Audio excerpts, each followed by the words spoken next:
అరకులోయ శాసనసభ్యులు రేగం మచ్చిలింగం కుమారుడు రేగం చాణక్య వివాహానికి మార్చి 4 బుధవారం నాడు ఆంధ్రప్రదేశ్ మాజీ ముఖ్యమంత్రి వైఎస్ జగన్మోహన్ రెడ్డి హెలికాప్టర్లో అరకులోయ విచ్చేశారు.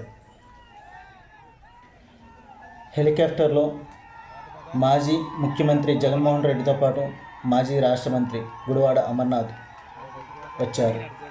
ఈ మేరకు పాడేరు ఎమ్మెల్యే మచ్చిరాజు విశ్వేశ్వరరాజు, అరకు ఎంపీ తనూజారాణి, మాజీ ఎమ్మెల్యేలు పాల్గొన్న అదీప్ రాజ్, ధర్మశ్రీ, గురుమూర్తి రెడ్డి, ఉమ్మడి విశాఖ జిల్లా జడ్పీ చైర్పర్సన్, మాజీ జీసీసీ చైర్మన్ స్వాతిరాణి తదితరులు హెలిప్యాడ్ వద్దకు చేరుకొని మాజీ ముఖ్యమంత్రికి ఘన స్వాగతం పలికారు.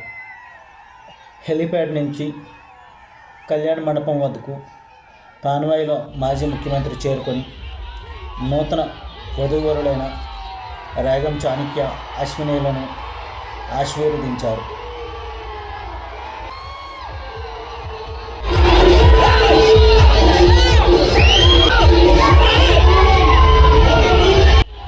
వైసీపీ శ్రేణులు, జగన్ అభిమానులతో కళ్యాణ వేదిక కిక్కిరిసింది.